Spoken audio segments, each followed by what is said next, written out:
Current affairs ക്ലാസ്സിലേക്ക് സ്വാഗതം. 11ാമത് അന്താരാഷ്ട്ര യോഗ ദിനത്തിൽ യോഗ പോളിസി നടപ്പാക്കിയ ഇന്ത്യൻ സംസ്ഥാനം ഉത്തരാഖണ്ഡ്. ആദ്യമായിട്ടാണ് ഒരു സംസ്ഥാനം യോഗ പോളിസി നടപ്പാക്കുന്നത്. അന്താരാഷ്ട്ര തൊഴിൽ സംഘടന ഇന്റർനാഷണൽ ലേബർ ഓർഗനൈസേഷൻ ILO 2025 113ാമത്തെ വാർഷികമായിരുന്നു. വേദി സ്വിറ്റ്സർലൻഡിലുള്ള ജനീവയാണ്. സംഘടനയുടെ ആസ്ഥാനത്ത് തന്നെയായിരുന്നു വേദി. ഇന്ത്യയിലെ ഏറ്റവും വലിയ ഓട്ടോമൊബൈൽ ഗതിശക്തി കാർഗോ ടെർമിനൽ നിലവിൽ വന്നത് ഹരിയാനയിലാണ്, മനേസർ.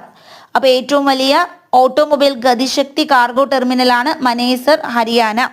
2025 ലോകത്തിലെ ഏറ്റവും മികച്ച എയർലൈൻസായി സ്കൈ ട്രാക്സിനെ തിരഞ്ഞെടുത്തത് ഖത്തർ എയർവേസ് ആണ്. 9ാം തവണയാണ് ഖത്തർ എയർവേസ് ഈ നേട്ടം സ്വന്തമാക്കുന്നത്. അപ്പോൾ 11ാമത് അന്താരാഷ്ട്ര യോഗ പോളിസി ഉത്തരാഖണ്ഡാണ്. 113ാമത് വേദി സ്വിറ്റ്സർലൻഡ് ജനീവ. ഇത്രയും ഓർക്കുക. Thank you.